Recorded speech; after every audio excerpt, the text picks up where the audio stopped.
Lonesome Dove, Part 1, by Larry McMurtry. Copyright 1985, all rights reserved, by Larry McMurtry. This book consists of 843 pages, arranged in 102 chapters, and 3 parts. The following information appears on the dust jacket of the book. Lonesome Dove, by Larry McMurtry, the author of Terms of Endearment, is his long-awaited masterpiece, the major novel at last of the American West as it really was. A love story, an adventure, an American epic, Lonesome Dove embraces all the West, legend and fact, heroes and outlaws, whores and ladies, Indians and settlers, in a novel that recreates the Central American experience, the most enduring of our national myths. Set in the late 19th century, Lonesome Dove is the story of a cattle drive from Texas to Montana, and much more. It is a drive that represents for everybody involved not only a daring, even a foolhardy adventure, but a part of the American dream, the attempt to carve out of the last remaining wilderness a new life.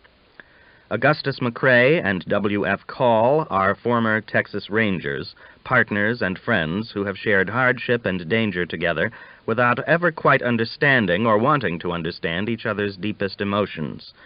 Gus is the romantic, a reluctant rancher who has a way with women and the sense to leave well enough alone. Call is a driven, demanding man, a natural authority figure with no patience for weaknesses and not many of his own. He is obsessed with the dream of creating his own empire and with the need to conceal a secret sorrow of his own. The two men could hardly be more different, but both are tough, redoubtable fighters who have learned to count on each other, if nothing else. Call's dream not only drags Gus along in its wake, but draws in a vast cast of characters. Loreena, the whore with the proverbial heart of gold, whom Gus and almost everyone else loves, and who survives one of the most terrifying experiences any woman could have. Elmira, the restless, reluctant wife of a small-time Arkansas sheriff who runs away from the security of marriage to become part of the great Western adventure. Blue Duck, the sinister Indian renegade, one of the most frightening villains in American fiction, whose steely capacity for cruelty affects the lives of everyone in the book. Newt, the young cowboy for whom the long and dangerous journey from Texas to Montana is in fact a search for his own identity. Jake, the dashing, womanizing ex-ranger, a comrade in arms of Gus and Call, whose weakness leads him to an unexpected fate. July Johnson, husband of Elmira, whose love for her draws him out of his secure life into the wilderness and turns him into a kind of hero.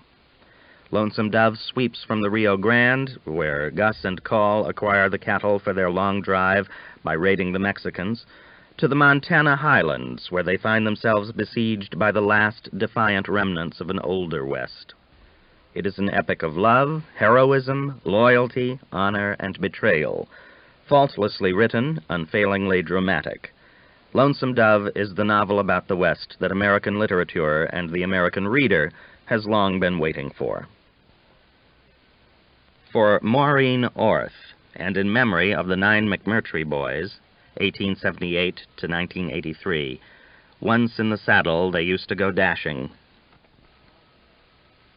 All America lies at the end of the wilderness road, and our past is not a dead past, but still lives in us. Our forefathers had civilization inside themselves, the wild outside. We live in the civilization they created, but within us, the wilderness still lingers. What they dreamed, we live, and what they lived, we dream. T.K. Whipple, Study Out the Land. Part 1. Chapter 1.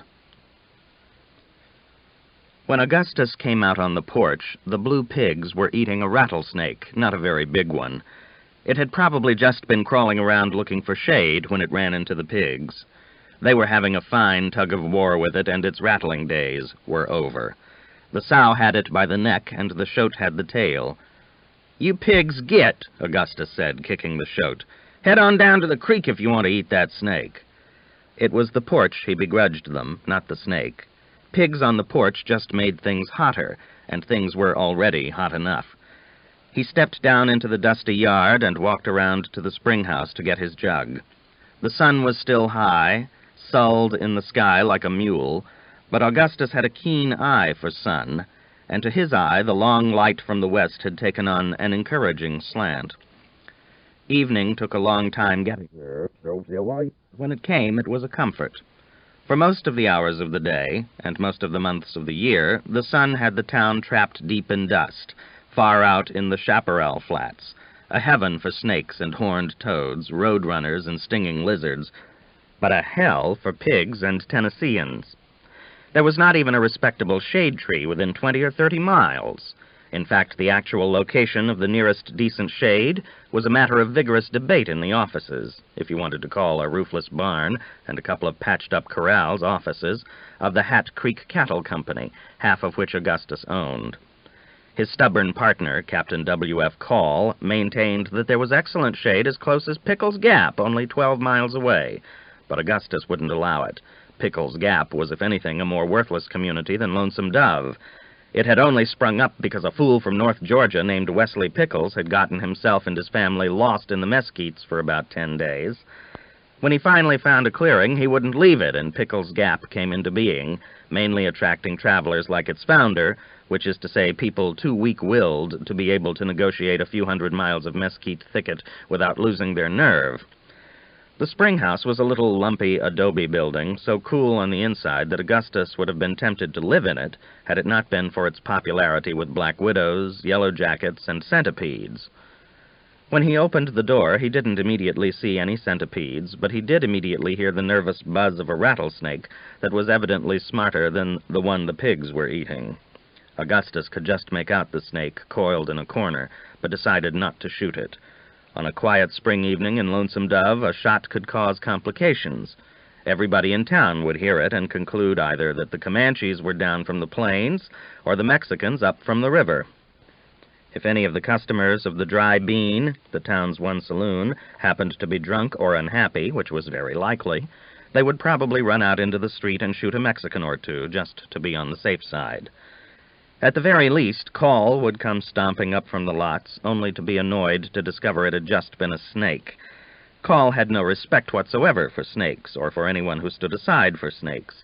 He treated rattlers like gnats, disposing of them with one stroke of whatever tool he had in hand.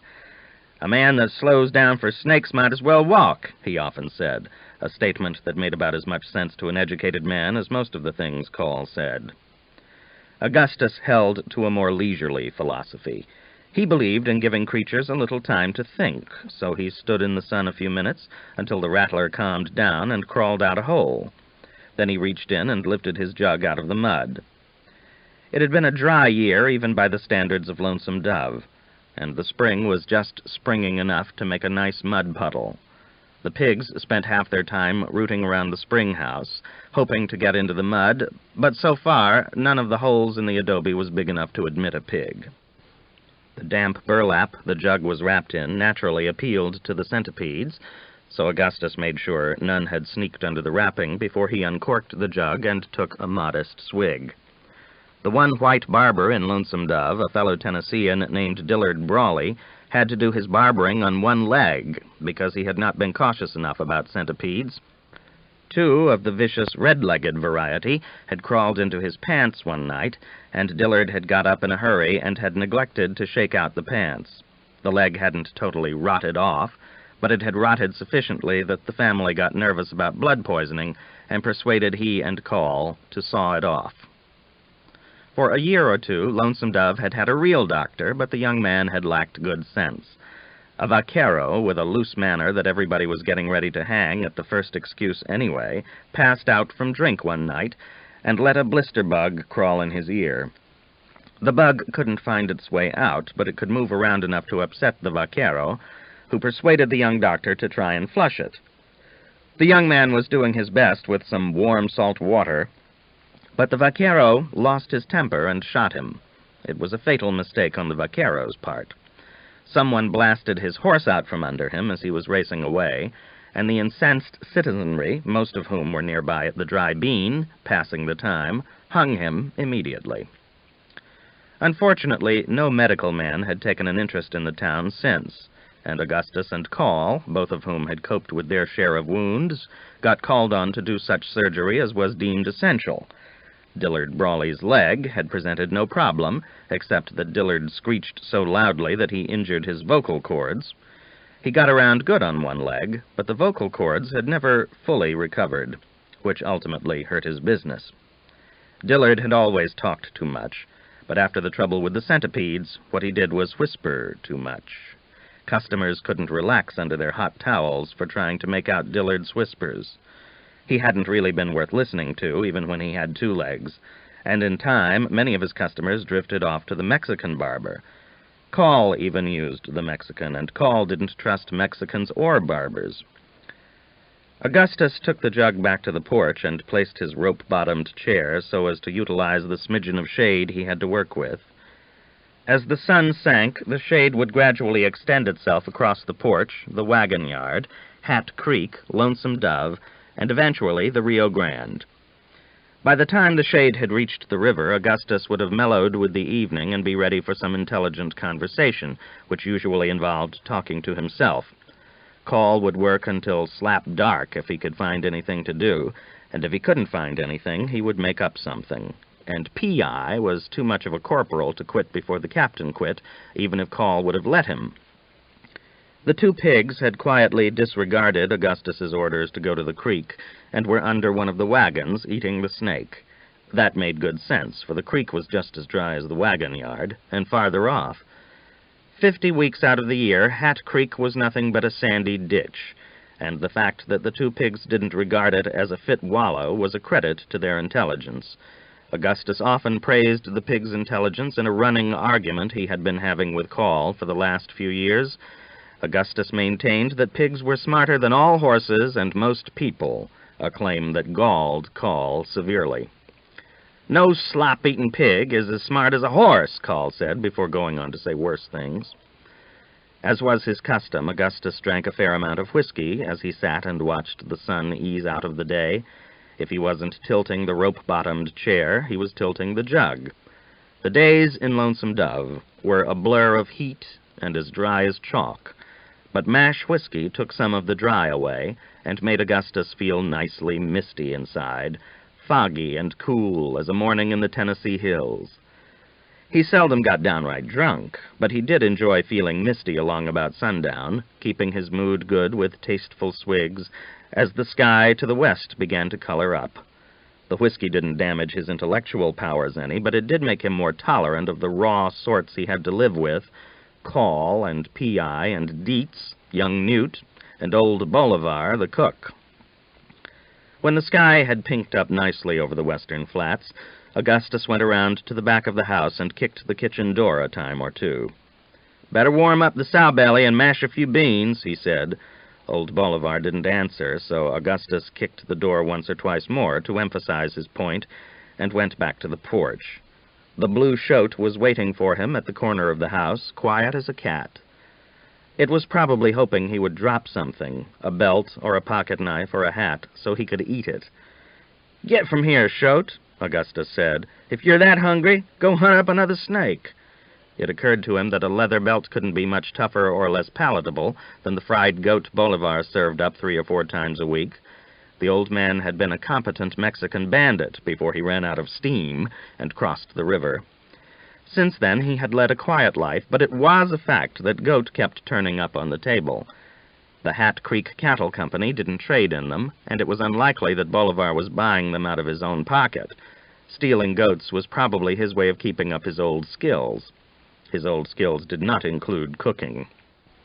The goat meat tasted like it had been fried in tar, but Augustus was the only member of the establishment sensitive enough to raise a complaint. "Bowl, where'd you get the tar you fried this goat in?" he asked regularly, his quiet attempt at wit falling, as usual, on deaf ears. Bolivar ignored all queries, direct or indirect. Augustus was getting about ready to start talking to the sow and the shote when he saw Coll and Pea Eye walking up from the lots. Pea Eye was tall and lank, had never been full in his life, and looked so awkward that he appeared to be about to fall down even when he was standing still. He looked totally helpless, but that was another case of looks deceiving.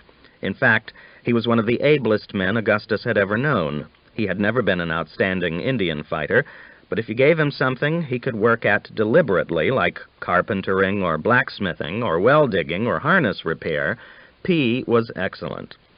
If he had been a man to do sloppy work, Call would have run him off long before. Augustus walked down and met the men at the wagons. "It's a little early for you two to be quitting, ain't it, girls?" he said. "Or is this Christmas, or what?" Both men had sweated their shirts through so many times during the day that they were practically black. Augustus offered Call the jug, and Call put a foot on a wagon tongue and took a swig just to rinse the dry out of his mouth. He spat a mouthful of perfectly good whiskey in the dust and handed the jug to Pea Eye. "Girls yourself," he said. "It ain't Christmas." Then he went on to the house, so abruptly that Augustus was a little taken aback. Call had never been one for fine manners, but if the day's work had gone to his satisfaction, he would usually stand and pass the time a minute. The funny thing about Woodrow Call was how hard he was to keep in scale. He wasn't a big man, in fact was barely middle-sized, but when you walked up and looked him in the eye, it didn't seem that way. Augustus was 4 inches taller than his partner, and Pea Eye 3 inches taller yet, but there was no way you could have convinced Pea Eye that Captain Call was the short man. Call had him buffaloed, and in that respect Pea had plenty of company. If a man meant to hold his own with Call, it was necessary to keep in mind that Call wasn't as big as he seemed. Augustus was the one man in South Texas who could usually keep him in scale, and he built on his advantage whenever he could. He started many a day by pitching Call a hot biscuit and remarking point-blank, "You know, Call, you ain't really no giant." A simple heart like Pea could never understand such behavior. It gave Augustus a laugh sometimes to consider that Call could hoodwink a man nearly twice his size, getting Pea to confuse the inner with the outer man. But of course Call himself had such a single-track mind that he scarcely realized he was doing it. He just did it. What made it a fascinating trick was that Call had never noticed that he had a trick. The man never wasted 5 minutes appreciating himself. It would have meant losing 5 minutes off whatever job he had decided he wanted to get done that day. "It's a good thing I ain't scared to be lazy," Augustus told him once. "You may think so. I don't," Call said. "Hell, Call, if I worked as hard as you, there'd be no thinking done at all around this outfit. You stay in a lather 15 hours a day. A man that's always in a lather can't think nothing out." "I'd like to see you think the roof back on that barn," Call said. A strange little wind had whipped over from Mexico and blown the roof off clean as a whistle 3 years before. Fortunately, it only rained in Lonesome Dove once or twice a year, so the loss of the roof didn't result in much suffering for the stock, when there was stock. It mostly meant suffering for Call, who had never been able to locate enough decent lumber to build a new roof. Unfortunately, a rare downpour had occurred only about a week after the wind dropped the old roof in the middle of Hat Creek. It had been a real turd floater, and also a lumber floater, washing much of the roof straight into the Rio Grande. "If you think so much, why didn't you think of that rain?" Call asked. Ever since, he had been throwing the turd floater up to Augustus. Give Call a grievance, however silly, and he would save it like money. Pea Eye wasn't spitting out any mash whiskey. He had a skinny neck. His Adam's apple bulged so when he drank that it reminded Augustus of a snake with a frog stuck in its gullet. "Call looks mad enough to kick the stump," Augustus said when Pea finally stopped to breathe. "She bit a hunk out of him, that's why," Pea said. "I don't know why the captain wants to keep her." "Fillies are his only form of folly," Augustus said. "What's he doing letting a horse bite him? I thought you boys were digging the new well." "Hit rock," Pea said. "Ain't room for but one man to swing a pick down in that hole, so Newt swung it while I shod horses. The captain took a ride. I guess he thought he had her sweated down. He turned his back on her, and she bit a hunk out." The mare in question was known around town as the Hell Bitch. Call had bought her in Mexico from some caballeros who claimed to have killed an Indian to seeing Newt stand on one leg to clean his boot, that he couldn't figure out what it was Gus thought he couldn't do. A few big swigs of liquor sometimes slowed his thinking down to a crawl. This usually happened at sundown after a hard day of well-digging or horseshoeing. At such times, Pea was doubly glad he worked with the captain rather than Gus. The less talk the captain had to listen to, the better humor he was in, whereas Gus was just the opposite. He'd rattle off 5 or 6 different questions and opinions, running them all together like so many unbranded cattle. It made it hard to pick out one and think about it carefully and slowly, the only ways Pea Eye liked to think. At such times, his only recourse was to pretend the questions had hit him in his deaf ear, the left one, which hadn't really worked well since the day of their big fight with the Comanches, what they called the Stonehouse fight. It had been pure confusion, since the Indians had been smart enough to fire the prairie grass, smoking things up so badly that no one could see 6 feet ahead. They kept bumping into Indians in the smoke and having to shoot point blank. A ranger right next to P had spotted one and fired too close to P's ear. That was the day the Indians got away with their horses, which made Captain Call about as mad as P had ever seen him. It meant they had to walk down the Brazos for nearly 200 miles, worrying constantly about what would happen if the Comanches discovered they were afoot. Pea Eye hadn't noticed he was half-deaf until they had walked most of the way out. Fortunately, while he was worrying the question of what it was he couldn't do, old Bolivar began to whack the dinner bell, which put an end to discussion. The old dinner bell had lost its clapper, but Bolivar had found a crowbar that somebody had managed to break, and he laid into the bell so hard that you couldn't have heard the clapper if there had been one. The sun had finally set, and it was so still along the river that they could hear the horses swishing their tails down in the lots. Or they could until Bolivar laid into the bell, although he probably knew they were standing around the wagons in easy hearing distance. Bolivar continued to pound the bell for a good 5 minutes. Bolivar pounded the bell for reasons of his own. Even Call couldn't control him in that regard. The sound drowned out the quiet of sunset, which annoyed Augustus so much that at times he was tempted to go up and shoot the old man just to teach him a lesson. "I figure he's calling bandits," Augustus said, when the ringing finally stopped. They started for the house, and the pigs fell in with them, the shote eating a lizard he had caught somewhere. The pigs liked Newt even better than Augustus. When he didn't have anything better to do, he would feed them scraps of rawhide and scratch their ears. "If them bandits were to come, maybe the captain would let me start wearing a gun," Newt said wistfully. It seemed he would never get old enough to wear a gun, though he was 17. "If you was to wear a gun, somebody would just mistake you for a gunfighter and shoot you," Augustus said, noting the boy's wistful look. "It ain't worth it. If Ball ever calls up any bandits, I'll lend you my Henry." "That old man can barely cook," Pea Eye remarked. "Where would he get any bandits?" "Why, you remember that greasy bunch he had," Augustus said. "We used to buy horses from him. That's the only reason Call hired him to cook. In the business we're in, it don't hurt to know a few horse thieves as long as they're Mexicans. I figure Ball's just biding his time. As soon as he gains our trust, his bunch will sneak up some night and murder us all." He didn't believe anything of the kind. He just liked to stimulate the boy once in a while, and P, too, though P was an exceptionally hard man to stimulate, being insensitive to most fears. P had just sense enough to fear Comanches. That didn't require an abundance of sense. Mexican bandits did not impress him. Newt had more imagination. He turned and looked across the river, where a big darkness was about to settle. Every now and then, about sundown, the captain and Augustus and P and Dietz would strap on guns and ride off into that darkness, into Mexico, to return about sunup with 30 or 40 horses, or perhaps 100 skinny cattle. It was the way the stock business seemed to work along the border, the Mexican ranchers raiding north while the Texans raided south.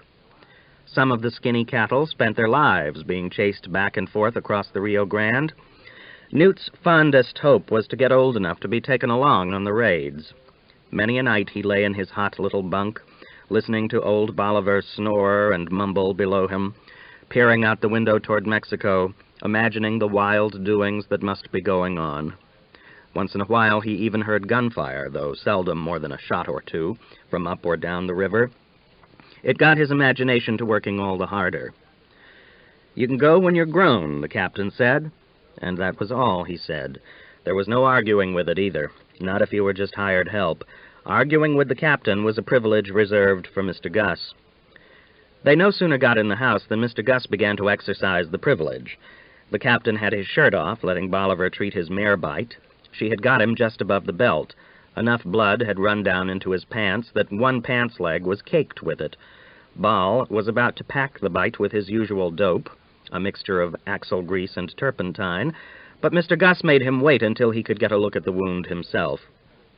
"God, Woodrow," Augustus said, "as long as you've worked around horses, it looks like you'd know better than to turn your back on a Kiowa mare." Call was thinking of something and didn't answer for a minute. What he was thinking was that the moon was in the quarter, what they called the rustler's moon. Let it get full over the Pale Flats, and some Mexicans could see well enough to draw a fair bead. Men he'd ridden with for years were dead and buried, or at least dead, because they'd crossed the river under a full moon. No moon at all was nearly as bad. Then it was too hard to find the stock, and too hard to move it. The quarter moon was the right moon for a swing below the border. The brush country to the north was already thick with cattlemen, making up their spring herds, and getting trail crews together. It wouldn't be a week before they began to drift into Lonesome Dove. It was time to go gather cattle. "Who said she was Kiowa?" he said, looking at Augustus. "I've reasoned it out," Augustus said. "You could have done the same if you ever stopped working long enough to think." "I can work and think, too," Call said. "You're the only man I know whose brain don't work unless it's in the shade." Augustus ignored the remark. "I figure it was a Kiowa on his way to steal a woman that lost that mare," he said. "Your Comanche don't hunger much after senoritas. White women are easier to steal and don't eat as much besides. The Kiowa are different. They fancy senoritas." "Can we eat, or do we have to wait till the argument's over?" Pea Eye asked. "We starve if we wait for that," Bolivar said, plunking a pot full of sow belly and beans down on the rough table. Augustus, to the surprise of no one, was the first to fill his plate. "I don't know where you keep finding these Mexican strawberries," he said, referring to the beans. Bolivar managed to find them 365 days a year, mixing them with so many red chilies that a spoonful of beans was more or less as hot as a spoonful of red ants. Newt had come to think that only two things were certain if you worked for the Hat Creek Cattle Company. One was that Captain Call would think of more things to do than he and Pea Eye and Dietz could get done, and the other was that beans would be available at all meals. The only man in the outfit who didn't fart frequently was old Bolivar himself. He never touched beans, and lived mainly on sourdough biscuits and chicory coffee, or rather cups of brown sugar with little puddles of coffee floating on top. Sugar cost money, too, and it irked the captain to spend it, but Bolivar could not be made to break a habit. Augustus claimed the old man's droppings were so sugary that the blue shote had taken to stalking him every time he went to shit, which might have been true. Newt had all he could do to keep clear of the shote, and his own droppings were mostly bean. By the time Call got his shirt on and came to the table, Augustus was reaching for a second helping. P and Newt were casting nervous glances at the pot, hoping for seconds themselves, but too polite to grab before everyone had been served. Augustus's appetite was a kind of natural calamity. Call had watched it with amazement for 30 years, and yet it still surprised him to see how much Augustus ate. He didn't work unless he had to, and yet he could sit down night after night and out-eat 3 men who had put in a day's labor. In their rangering days, when things were a little slow, the boys would sit around and swap stories about Augustus's eating. Not only did he eat a lot, he ate it fast. The cook that wanted to hold him at the grub for more than 10 minutes had better have a side of beef handy. Call pulled out a chair and sat down. As Augustus was ladling himself a big spoon of beans, Call stuck his plate under the ladle. Newt thought it such a slick move that he laughed out loud. "Many thanks," Call said. "If you ever get tired of loafing, I guess you could get a job waiting tables." "Why, I had a job waiting tables once," Augustus said, pretending he had meant to serve Call the beans. "On a riverboat. I wasn't no older than Newt when I had that job. The cook even wore a white hat." "What for?" Pea Eye asked. "Because it's what real cooks are supposed to wear," Augustus said, looking at Bolivar, who was stirring a little coffee into his brown sugar. "Not so much a hat as a kind of big white cap. It looked like it could have been made out of a bed sheet." "I'll be damned if I'd wear one," Call said. "Nobody would be loony enough to hire you to cook, Woodrow," Augustus said. "The cap is supposed to keep the cook's old greasy hairs from falling into the food. I wouldn't be surprised if some of Ball's hairs have found their way into this sow bosom." Newt looked at Bolivar, sitting over by the stove in his dirty serape. Bolivar's hair looked like it had had a can of second-hand lard poured over it. Once every few months, Ball would change clothes and go visit his wife, but his efforts at improving his appearance never went much higher than his mustache, which he occasionally tried to wax with grease of some kind. "How come you to quit the riverboat?" Pea Eye asked. "I was too young and purty," Augustus said. "The whores wouldn't let me alone." Call was sorry it had come up. He didn't like talk about whores, not any time, but particularly not in front of the boy. Augustus had little shame, if any. It had long been a sore spot between them. "I wish they'd drowned you then," Call said, annoyed. Conversation at the table seldom led to any good. Newt kept his eyes on his plate as he usually did when the captain grew annoyed. "Drowned me?" Augustus said. "Why, if anybody had tried it, those girls would have clawed them to shreds." He knew Call was mad, but wasn't much inclined to humor him. It was his dinner table as much as Call's, and if Call didn't like the conversation, he could go to bed. Call knew there was no point in arguing. That was what Augustus wanted, argument. He didn't really care what the question was, and it made no great difference to him which side he was on. He just plain loved to argue, whereas Call hated to. Long experience had taught him that there was no winning arguments with Augustus, even in cases where there was a simple right and wrong at issue. Even in the old days, when they were in the thick of it, with Indians and hard cases to worry about, Augustus would seize any chance for a dispute. Practically the closest call they ever had, when the two of them and 6 rangers got surprised by the Comanches up the Prairie Dog Fork of the Red, and were all digging holes in the bank that could have turned out to be their graves if they hadn't been lucky and got a cloudy night and sneaked away, Augustus had kept up a running argument with a ranger they called Ugly Bobby. The argument was entirely about coon dogs, and Augustus had kept it up all night, though most of the rangers were so scared they couldn't pass water. Of course, the boy lapped up Augustus's stories about riverboats and whores. The boy hadn't been anywhere, so it was all romance to him. "Listening to you brag about women don't improve the taste of my food," he said finally. "Call, if you want better food, you have to start by shooting Bolivar," Augustus said, reminded of his own grievance against the cook. "Ball, I want you to quit whacking that bell with that crowbar," he said. "You can do it at noon if you want to, but let off doing it at night. A man with any sense can tell when it's sundown. You've spoilt many a pretty evening for me whacking that bell." Bolivar stirred his sugary coffee and held his peace. He whacked the dinner bell because he liked the sound, not because he wanted anybody to come and eat. The men could eat when they liked. He would whack the bell when he liked. He enjoyed being a cook. It was a good deal more relaxing than being a bandit, but that didn't mean that he intended to take orders. His sense of independence was undiminished. "General Lee freed the slaves," he remarked in a surly tone. Newt laughed. Bolivar never had been able to get the war straight, but he had been genuinely sorry when it ended. In fact, if it had kept going, he would probably have stayed a bandit. It was a safe and profitable profession, with most of the Texans gone. But the ones who came back from the war were mostly bandits themselves, and they had better guns. The profession immediately became overcrowded. Bolivar knew it was time to quit, but once in a while he got the urge for a little shooting. "It wasn't General Lee, it was Abe Lincoln who freed the slaves," Augustus pointed out. Bolivar shrugged. "No difference," he said. "A big difference," Call said. "One was a Yankee and one wasn't." Pea Eye got interested for a minute. The beans and sow-belly had revived him. He had been very interested in the notion of emancipation, and had studied over it a lot while he went about his work. It was obviously just pure luck that he himself hadn't been born a slave, but if he had been unlucky, Lincoln would have freed him. It gave him a certain admiration for the man. "He just freed Americans," he pointed out to Bolivar. Augustus snorted. "You're in over your head, P," he said. "Who Abe Lincoln freed was a bunch of Africans, no more American than Call here." Call pushed back his chair. He was not about to sit around arguing slavery after a long day, or after a short one either. "I'm as American as the next," he said, taking his hat and picking up a rifle. "You was born in Scotland," Augustus reminded him. "I know they brought you over when you was still dragging on the tit, but that don't make you no less a Scot." Call didn't reply. Newt looked up and saw him standing at the door, his hat on and his Henry in the crook of his arm. A couple of big moths flew past his head, drawn to the light of the kerosene lamp on the table. With nothing more said, the captain went out the door. Chapter 2. Call walked the river for an hour, though he knew there was no real need.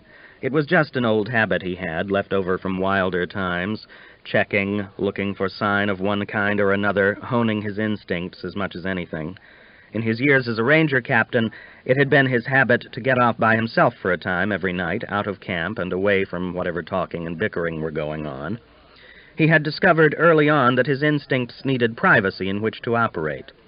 Sitting around a fire, being sociable, yawning and yarning, might be fine in safe country, but it could cost you an edge in country that wasn't so safe. He liked to get off by himself a mile or so from camp and listen to the country, not the men. Of course, real scouting skills were superfluous in a place as tame as Lonesome Dove, but Call still liked to get out at night, sniff the breeze, and let the country talk. The country talked quiet. One human voice could drown it out, particularly if it was a voice as loud as Augustus McCrae's. Augustus was notorious all over Texas for the strength of his voice. On a still night he could be heard at least a mile, even if he was more or less whispering. Call did his best to get out of range of Augustus's voice so that he could relax and pay attention to other sounds. If nothing else, he might get a clue as to what weather was coming. Not that there was much mystery about the weather around Lonesome Dove. If a man looked straight up at the stars, he was apt to get dizzy. The night was so clear. Clouds were scarcer than cash money, and cash money was scarce enough. There was really little in the way of a threat to be looked for, either. A coyote might sneak in and snatch a chicken, but that was about the worst that was likely to happen. The mere fact that he and Augustus were there had long since discouraged the local horse thieves. Call angled west of the town toward a crossing on the river that had once been favored by the Comanches in the days when they had the leisure to raid into Mexico. It was near a salt lick. He had formed the habit of walking up on a little bluff, just watching. If the moon was high enough to cast a shadow, he sheltered beside a clump of chaparral. If the Comanches ever came again, it stood to reason they would make for their old crossing. But Call knew well enough that the Comanches weren't going to come again. They were all but whipped. Hardly enough warriors left free to terrorize the upper Brazos, much less the Rio Grande. The business with the Comanches had been long and ugly. It had occupied Call most of his adult life, but it was really over. In fact, it had been so long since he had seen a really dangerous Indian that if one had suddenly ridden up to the crossing, he would probably have been too surprised to shoot, exactly the kind of careless attitude he was concerned to guard against in himself. Whipped they might be, but as long as there was one free Comanche with a horse and a gun, it would be foolish to take them lightly. He tried hard to keep sharp, but in fact the only action he had scared up in 6 months of watching the river was one bandit, who might just have been a vaquero with a thirsty horse. All Call had had to do in that instance was click the hammer of his Henry. In the still night the click had been as effective as a shot. The man wheeled back into Mexico, and since then nothing had disturbed the crossing except a few mangy goats on their way to the salt lick. Even though he still came to the river every night, it was obvious to Call that Lonesome Dove had long since ceased to need guarding. The talk about Bolivar calling up bandits was just another of Augustus's overworked jokes. He came to the river because he liked to be alone for an hour and not always be crowded. It seemed to him he was pressed from dawn till dark, but for no good reason. As a ranger captain, he was naturally pressed to make decisions, and decisions that might mean life or death to the men under him. That had been a natural pressure, one that went with the job. Men looked to him and kept looking, wanting to know he was still there, able to bring them through whatever scrape they might be in. Augustus was just as capable, beneath all his rant, and would have got them through the same scrapes if it had been necessary, but Augustus wouldn't bother rising to an occasion unless it became absolutely necessary. He left the worrying to Call, so the men looked to Call for orders and got drunk with Augustus. It never ceased to gripe him that Augustus could not be made to act like a ranger except in emergencies. His refusal was so consistent that at times both Call and the men would almost hope for an emergency, so that Gus would let up talking and arguing and treat the situation with a little respect. But somehow, despite the dangers, Call had never felt pressed in quite the way he had lately bound in by the small but constant needs of others. The physical work didn't matter. Call was not one to sit on a porch all day, playing cards or gossiping. He intended to work. He had just grown tired of always providing the example. He was still the captain, but no one had seemed to notice that there was no troop and no war. He had been in charge so long that everyone assumed all thoughts, questions, needs, and wants had to be referred to him, however simple these might be. The men couldn't stop expecting him to captain, and he couldn't stop thinking he had to. It was ingrained in him. He had done it so long, but he was aware that it wasn't appropriate anymore. They weren't even peace officers. They just ran a livery stable, trading horses and cattle when they could find a buyer.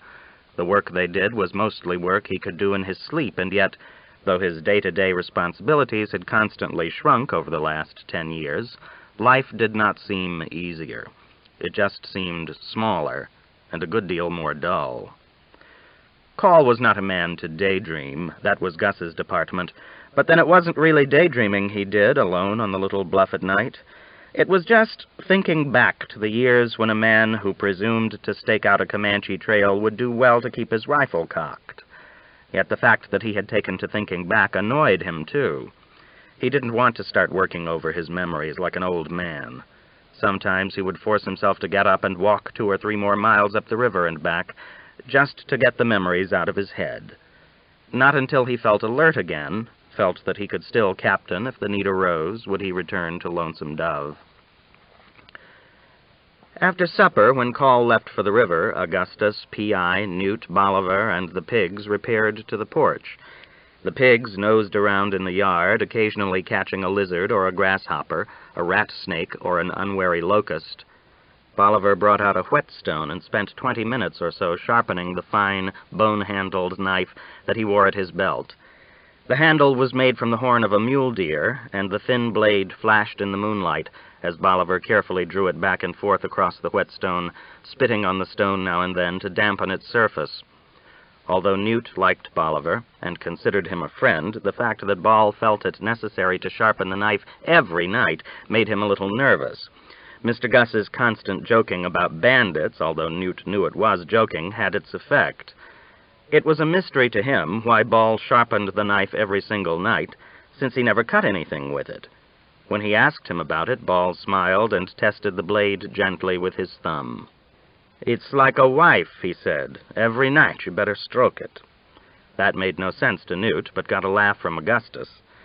"If that's the case, your wife is likely pretty rusty by now, Bol," he said. "She don't get sharpened more than twice a year." "She is old," Bolivar said. "The older the violin, the sweeter the music," Augustus said. "Us old folks appreciate whetting just as much as the young, or maybe more. You ought to bring her up here to live, Bol. Think of the money you'd save on whetstones." "That knife would cut through a man's neck like it was butter," Pea Eye said. He had an appreciation of such things, being the owner of a fine bowie knife himself. It had a 14-inch blade, and he had bought it from a soldier who had personally commissioned it from Bowie. He didn't sharpen it every night like Bol did his, but he took it out of its big sheath once in a while to make sure it hadn't lost its edge.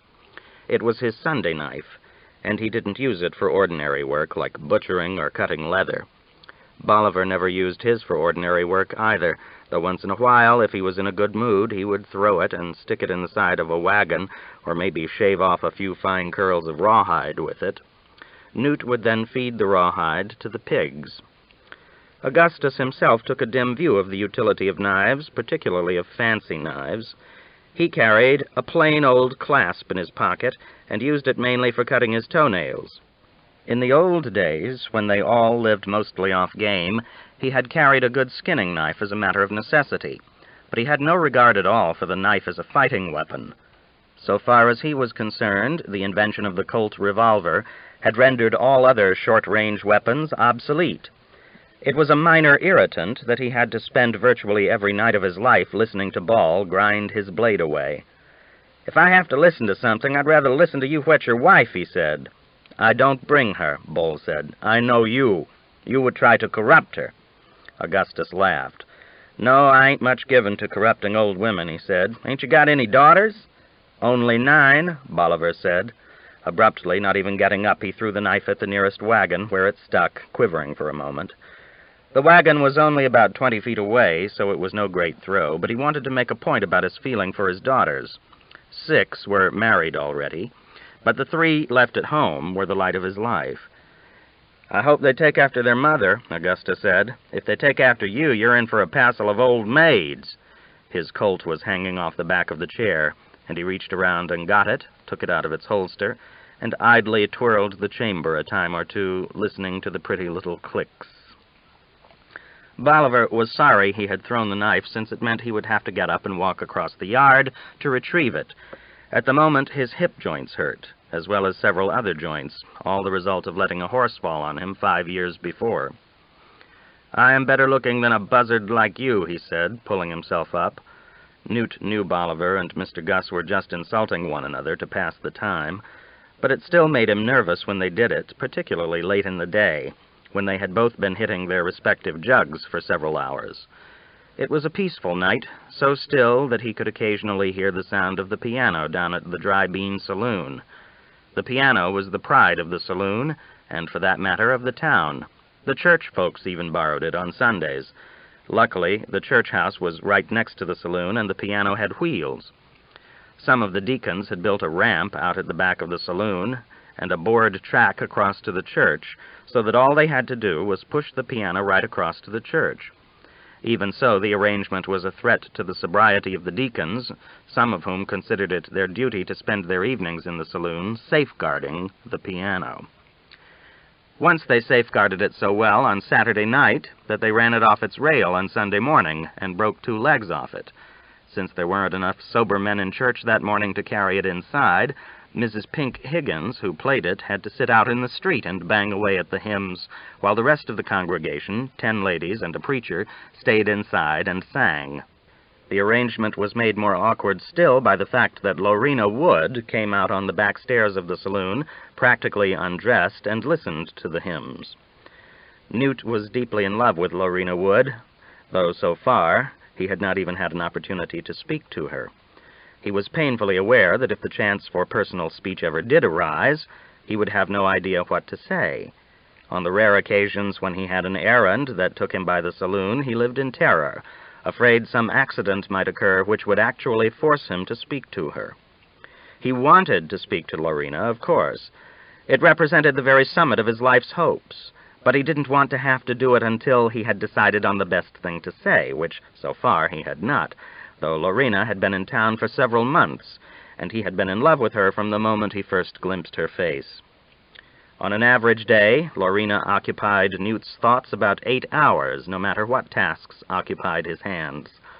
Though normally an open young man, quick to talk about his problems, to Pea Eye and Dietz at least, he had never so much as uttered Loreena's name aloud. He knew that if he did utter it, a terrible amount of ribbing would ensue, and while he didn't mind being ribbed about most things, his feeling for Loreena was too serious to admit frivolity. The men who made up the Hat Creek outfit were not great respecters of feeling, particularly tender feeling. There was also the danger that someone might slight her honor. It wouldn't be the captain, who was not prone to jesting about women or even to mentioning them, but the thought of the complications that might arise from an insult to Loreena had left Newt closely acquainted with the mental perils of love long before he had had an opportunity to sample any of its pleasures, except the infinite pleasure of contemplation. Of course, Newt knew that Loreena was a whore. It was an awkward fact, but it didn't lessen his feelings for her one whit. She had been abandoned in Lonesome Dove by a gambler who decided she was bad for his luck. She lived over the Dry Bean, and was known to receive visitors of various descriptions, but Newt was not a young man to choke on such details. He was not absolutely sure what whores did, but he assumed that Loreena had come by her profession as accidentally as he had come by his. It was pure accident that he happened to be a horse wrangler for the Hat Creek outfit, and no doubt an equally pure one that had made Loreena a whore. What Newt loved about her was her nature, which he could see in her face. It was easily the most beautiful face that had ever been seen in Lonesome Dove, and he had no doubt that hers was the most beautiful nature, too. He intended to say something along those lines to her when he finally spoke to her. Much of his time on the porch after supper was spent in trying to figure out what words would best express such a sentiment. That was why it irritated him slightly when Ball and Mr. Gus started passing insults back and forth as if they were biscuits. They did it almost every night, and pretty soon they'd be throwing knives and clicking pistols, making it very hard for him to concentrate on what he would say to Loreena when they first met. Neither Mr. Gus nor Bolivar had lived their lives as peaceful men, and it seemed to him they might both be itching for one last fight. Newt had no doubt that if such a fight occurred, Mr. Gus would win. Pea Eye claimed that he was a better pistol shot than Captain Call, though it was hard for Newt to imagine anyone being better at anything than Captain Call. He didn't want the fight to happen, because it would mean the end of Ball, and despite a slight nervousness about Ball's bandit friends, he did like Ball. The old man had given him a serape once to use as a blanket, and had let him have the bottom bunk when he was sick with jaundice. If Mr. Gus shot him, it would mean Newt had one less friend. Since he had no family, this was not a thought to be taken lightly. "What do you reckon the captain does out there in the dark?" he asked. Augustus smiled at the boy, who was hunched over on the lower step, as nervous as a red pup. He asked the same question almost every night when he thought there might be a fight. He wanted Call around to stop it, if it ever started. "He's just playing Indian fighter," he said. Newt doubted that. The captain was not one to play. If he felt he had to go off and sit in the dark every night, he must think it important. Mention of Indians woke Pea Eye from an alcoholic doze. He hated Indians, partly because for 30 years fear of them had kept him from getting a good night's sleep. In his years with the Rangers, he never closed his eyes without expecting to open them and find some huge Indian getting ready to poke him with something sharp. Most of the Indians he had actually seen had all been scrawny little men, but it didn't mean the huge one who haunted his sleep wasn't out there waiting. "Why, they could come," he said. "The captain's right to watch. If I wasn't so lazy, I'd go help him."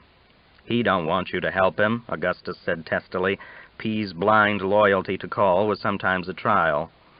He himself knew perfectly well why Call headed for the river every night, and it had very little to do with the Indian threat. He had made the point many times, but he made it again. "He heads for the river because he's tired of hearing us yap," he said. "He ain't a sociable man and never was. You could never keep him in camp once he had his grub. He'd rather sit off in the dark and prime his gun. I doubt he'd find an Indian if one was out there." "He used to find them," Pea said. "He found that big gang of them up by Fort Phantom Hill." "Ah, God, Pea," Augustus said. "Of course he found a few here and there. They used to be thicker than grass burrs, if you remember. I'll guarantee he won't scratch up none tonight.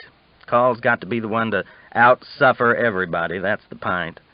I won't say he's a man to hunt glory like some I've knowed. Glory don't interest Call. He's just got to do his duty 9 times over, or he don't sleep good." There was a pause. Pea Eye had always been uncomfortable with Gus's criticisms of the captain, without having any idea how to answer them. If he came back at all, he usually just adopted one of the captain's own remarks. "Well, somebody's got to take the hard seat," he said. "Fine with me," Augustus said. "Call can suffer for you and me and Newt and Dietz and anybody else that don't want to do it for themselves. It's been right handy having him around to assume them burdens all these years. But if you think he's doing it for us and not because it's what he happens to like doing, then you're a damn fool. He's out there sitting behind a chaparral bush, congratulating himself on not having to listen to Ball brag on his wife. He knows as well as I do there isn't a hostel within 600 miles of here." Bolivar stood over by the wagon and relieved himself for what seemed to Newt like 10 or 15 minutes. Often, when Ball started to relieve himself, Mr. Gus would yank out his old silver pocket watch and squint at it until the pissing stopped. Sometimes he even got a stub of a pencil and a little notebook out of the old black vest he always wore, and wrote down how long it took Bolivar to pass his water. "It's a clue to how fast he's failing," Augustus pointed out.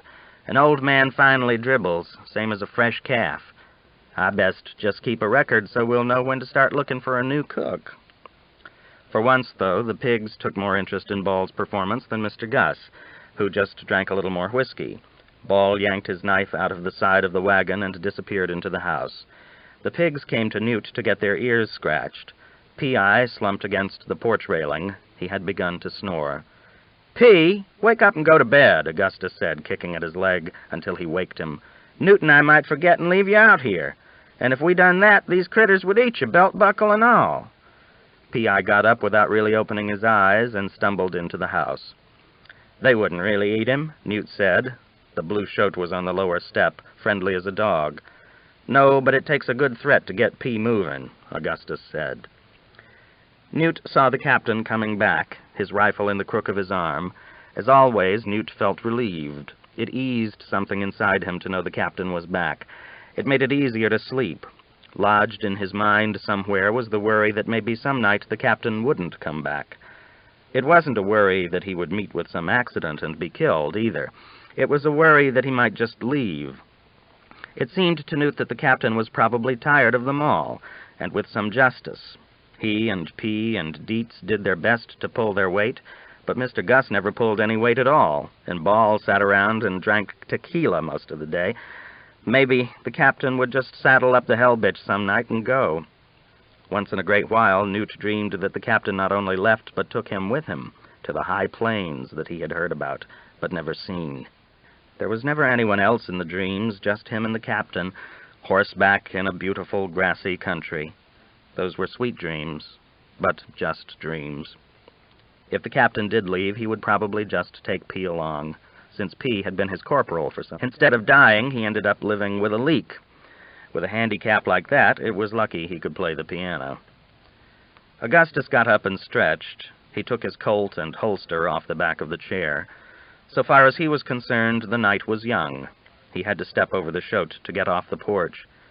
"You oughtn't to be so stubborn about that boy, Woodrow," he said. "He spent about enough of his life shoveling horse shit." "I'm a sight older than him, and I still shovel my share of it," Call said. "Well, that's your choice," Augustus said. "It's my view that there are more fragrant ways to make a fortune. Card-playing, for one. I believe I'll straggle down to that gin palace and see if I can scare up a game." Call was about finished with his smoke. "I don't mind your card-playing, if that's all it is," he said. Augustus grinned. Call never changed. "What else would it be?" he asked.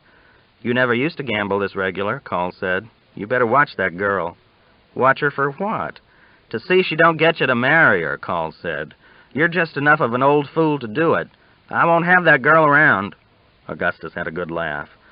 Call was given to some funny notions, but that was one of the funniest, to think that a man of his years and experience would marry a whore.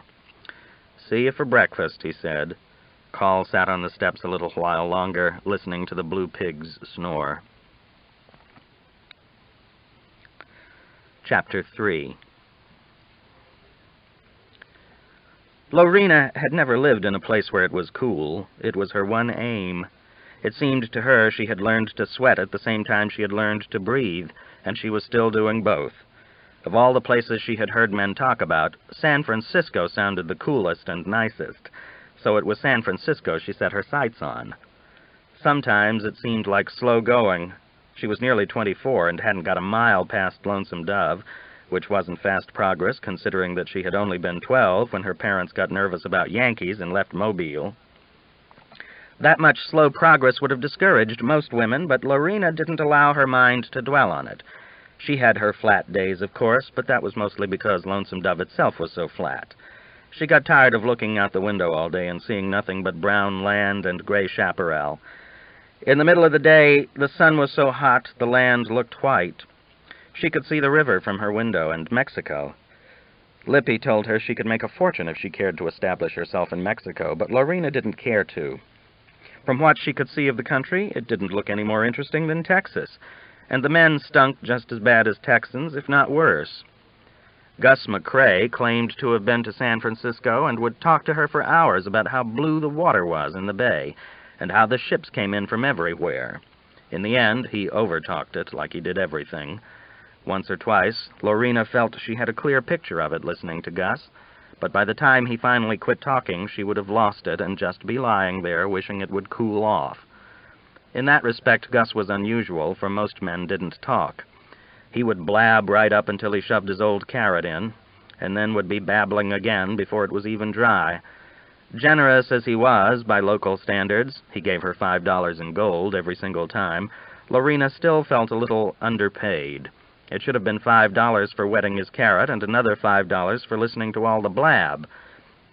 Some of it was interesting, but Loreena couldn't keep her mind on so much talk. It didn't seem to hurt Gus's feelings any. He talked just as cheerful, whether she was listening or not, and he never tried to talk her into giving him 2 pokes for the price of 1, as most of the younger men did. It was peculiar that he was her most regular customer, because he was also her oldest. She made a point of not letting anything men did surprise her much, but secretly it did surprise her a little that a man as old as Gus would still be so partial to it. In that respect, he put a lot of younger men to shame, including Mosby Marlin, who had held her up for 2 years over in East Texas. Compared to Gus, Mosby couldn't even be said to have a carrot, though he did have a kind of little stringy radish that he was far too proud of. She had only been 17 when she met Mosby, and both her parents were dead. Her pa fell out in Vicksburg, and her ma only made it to Baton Rouge, so it was Baton Rouge where she was stranded when Mosby found her. She hadn't done any sporting up to that time, though she had developed early, and had even had some trouble with her own pa, though he was feverish to the point of delirium when the trouble happened. He died soon after.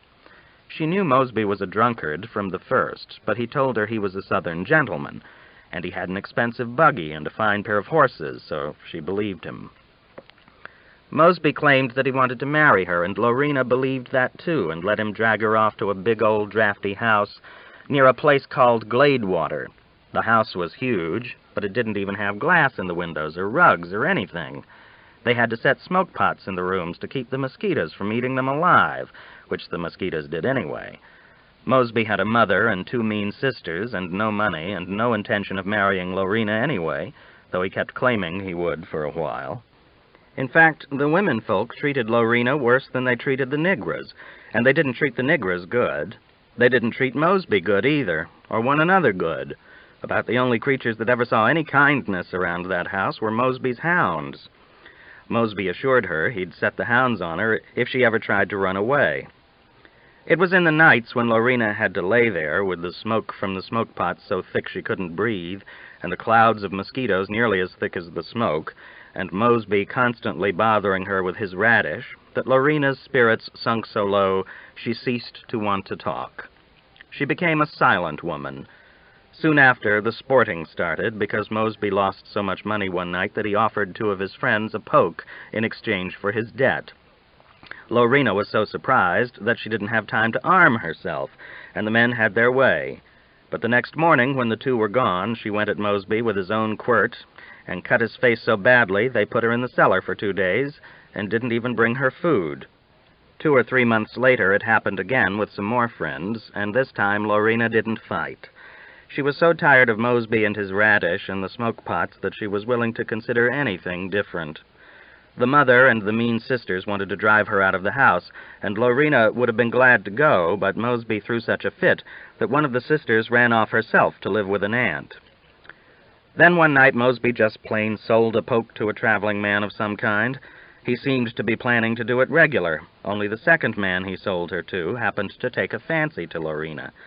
His name was John Tinkersley, the tallest and prettiest man Loreena had seen up to that point, and the cleanest. When he asked her if she was really married to Mosby, she said no. Tinkersley suggested then and there that she accompany him to San Antonio. Loreena was glad to agree. Mosby was so shocked by her decision that he offered to go get the preacher and marry her on the spot. But by that time, Loreena had figured out that being married to Mosby would be even worse than what she had already been through. Mosby tried for a while to work himself up to a fight, but he was no match for Tinkersley, and he knew it. The best he could salvage was to sell Tinkersley a horse for Loreena, plus the side saddle that belonged to the sister who had run off. San Antonio was a big improvement over Gladewater, if only because there were no smoke pots and few mosquitoes. They kept 2 rooms in a hotel, not the finest in town, but fine enough. And Tinkersley bought Loreena some pretty clothes. Of course, he financed that by selling the horse and the side saddle, which disappointed Loreena a little. She had discovered that she liked riding. She would have been happy to ride on to San Francisco, but Tinkersley had no interest in that. Clean and tall and pretty as he was, he turned out in the end to be no better bargain than Mosby. If he had a soft spot, it was for himself, not for her. He even spent money getting his fingernails cut, which was something Loreena had never dreamed a man would do. For all that, he was a hard man. Fighting with Mosby had been like fighting with a little boy, whereas the first time she talked back to Tinkersley, he hit her so hard her head cracked a washpot on the bureau behind her. Her ears rang for 3 days. He threatened to do worse than that, too, and Loreena didn't suppose they were idle threats. She held her tongue around Tinkersley from then on. He made it clear that marriage wasn't what he had had in mind when he took her away from Mosby, which was all right in itself, since she had already got out of the habit of thinking about marriage. That didn't mean she was in the habit of thinking about herself as a sporting woman, but it was precisely that habit that Tinkersley expected her to acquire. "Well, you're already trained, ain't you?" he said. Loreena didn't consider what had happened in Gladewater any training for anything. But then it was clear there wasn't anything respectable she was trained for, even if she could get away from Tinkersley without being killed. For a few days she had thought Tinkersley might love her, but he soon made it clear that she meant about as much to him as a good saddle. She knew that for the time being the sporting life was about her only choice. At least the hotel room was nice, and there were no mean sisters. Most of the sports who came to see her were men Tinkersley gambled with in the bar down below. Once in a while a nice one would even give her a little money directly, instead of leaving it with Tinkersley. But Tinkersley was smart about such things, and he found her hiding place and cleaned her out the day they took the stage to Matamoros. He might not have done it if he hadn't had a string of losses, but the fact that he was handsome didn't mean that he was a good gambler, as several of the sports pointed out to Loreena. He was just a middling gambler, and he had such a run of bad luck in San Antonio that he decided there might be less competition down on the border. It was on that trip that they had had the real fight. Loreena felt swollen with anger about the money, swollen enough finally not to be scared of him. What she wanted was to kill him for being so determined to leave her absolutely nothing. If she had known more about guns, she would have killed him. She thought with a gun you just pulled the trigger, but it turned out his had to be cocked first. Tinkersley was lying on the bed drunk, but not so drunk he didn't notice when she stuck his own gun in his stomach. When she realized it wasn't going to go off, she had just time to hit him in the face with it, a lick that actually won the fight for her. Although before he gave up and went to look for a doctor to stitch his jaw up, Tinkersley did bite her on the upper lip as they were rolling around, Loreena still hoping the gun would shoot. The bite had left a faint little scar just above her upper lip. To Loreena's amusement, it was that trifling scar that seemed to make men crazy for a time with her. Of course, it wasn't just the scar. She had developed well, and had also gotten prettier as she got older. But the scar played its part. Tinkersley got drunk in Lonesome Dove the day he left her, and he told everyone in the Dry Bean that she was a murderous woman. So she had a reputation in the town before she even unpacked her clothes. Tinkersley had left her with no money at all, but fortunately she could cook when she had to. The Dry Bean was the only place in Lonesome Dove that served food, and Loreena had been able to talk Xavier Wantz, who owned it, into letting her do the cooking until the cowboys got over being scared of her and began to approach her. Augustus was the man who got it started. While he was pulling off his boots the first time, he smiled at her. "Where'd you get that scar?" he asked. "Somebody bit me," Loreena said. Once Gus became a regular, she had no trouble making a living in the town, although in the summer, when the cowboys were mostly off on the trail, pickings sometimes grew slim. While she was well past the point of trusting men, she soon perceived that Gus was in a class by himself, at least in Lonesome Dove. He wasn't mean, and he didn't treat her like most men treated a sporting woman. She knew he would probably even help her, if she ever really needed help. It seemed to her he had got rid of something other men hadn't got rid of, some meanness or some need. He was the one man besides Lippy she would sometimes talk to a little. With most of the sports, she had nothing at all to say. In fact, her silence soon came to be widely commented on. It was part of her, like the scar, and like the scar, it drew men to her even though it made them deeply uneasy. It was not a trick either, although she knew it unnerved the sports and made matters go quicker. Silent happened to be how she felt when men were with her. In respect to her silence, too, Gus McCrae was different. At first he seemed not to notice it. Certainly he didn't let it bother him. Then it began to amuse him, which was not a reaction Loreena had had from anyone else. Most men chattered like squirrels when they were with her, no doubt hoping she would say something back. Of course, Gus was a great blabber, but his blabbing wasn't really like the chattering the other sports did. He was just full of opinions, which he freely poured out, as much for his own amusement as for anything. Loreena had never particularly looked at life as if it was something funny, but Gus did. Even her lack of talk struck him as funny. One day he walked in and sat down in a chair, the usual look of amusement on his face. Loreena assumed he was going to take his boots off, and she went over to the bed. But when she looked around, he was sitting there, one foot on the other knee, twirling the rowel of his spur. Although it was not often she saw him on horseback. Once in a while, in the early morning, the bawling of cattle or the nickering of horses would awaken her, and she would look out the window and see him and his partner and a gang of riders trailing their stock through the low brush to the east of town. Gus was noticeable, since he rode a big black horse that looked like it could have pulled 3 stagecoaches by itself. But he kept his spurs on even when he wasn't riding, so he would have them handy when he wanted something to jingle. "Them's the only musical instruments I ever learned to play," he told her once. Since he just sat there twirling his spur and smiling at her, Loreena didn't know whether to get undressed or what. It was July, blistering hot. She had tried sprinkling the bed sheets, but the heat dried them sometimes before she could even lay down. "God, it's hot," Gus said. "We could all be living in Canada just as cheap. I doubt I've even got the energy to set my post." Why come, then, Loreena thought. Another unusual thing about Gus was that he could practically tell what she was thinking. In this case, he looked abashed and dug a $10 gold piece out of his pocket, which he pitched over to her. Loreena felt wary. It was $5 too much, even if he did decide to set his post. She knew old men got crazy sometimes and wanted strange things. Lippy was a constant problem, and he had a hole in his stomach and could barely keep up his piano playing. But it turned out she had no need to worry about Gus. "I figured something out, Lori," he said. "I figured out why you and me get along so well. You know more than you say, and I say more than I know. That means we're a perfect match, as long as we don't hang around one another more than an hour at a stretch." It made no sense to Loreena, but she relaxed.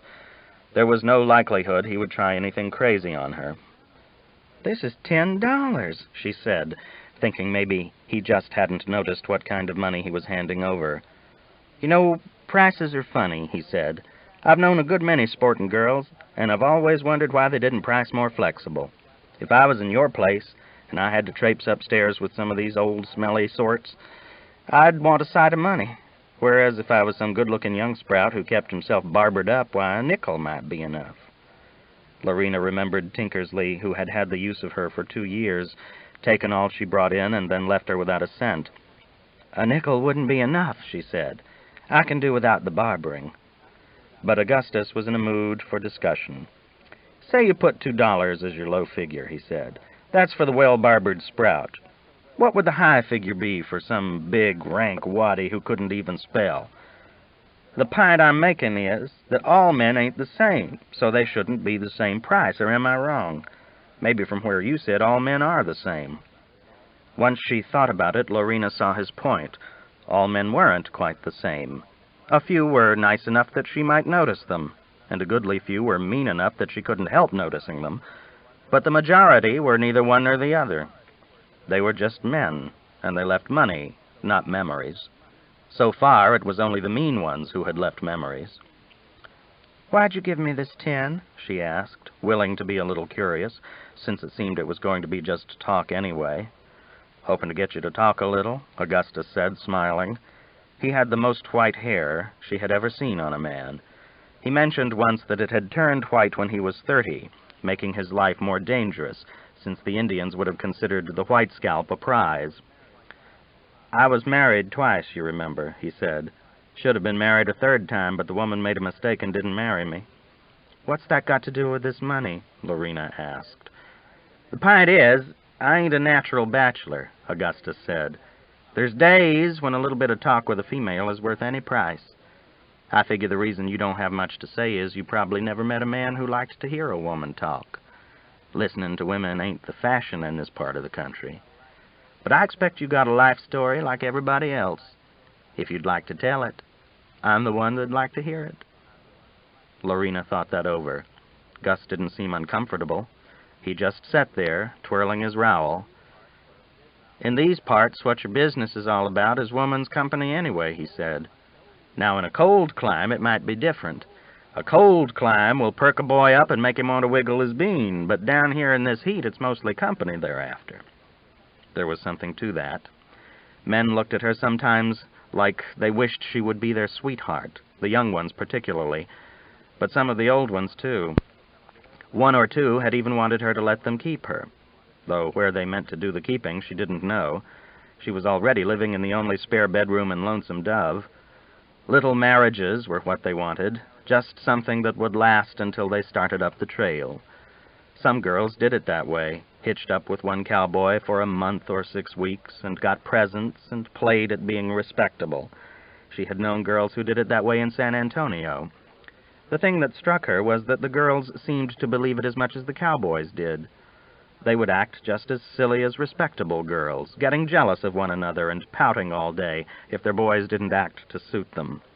Loreena had no interest in conducting things that way. The men who came to see her would have to realize that she was not interested in play-acting. After a bit, she decided she wasn't interested in telling Augustus her life story either. She buttoned her dress back up and handed him the $10. "It ain't worth $10, she said, "even if I could remember it all." Augustus stuck the money back in his pocket. "I ought to know better than to try and buy conversation," he said, still grinning. "Let's go down and play some cards." This book is continued on cassette number 2, side 1.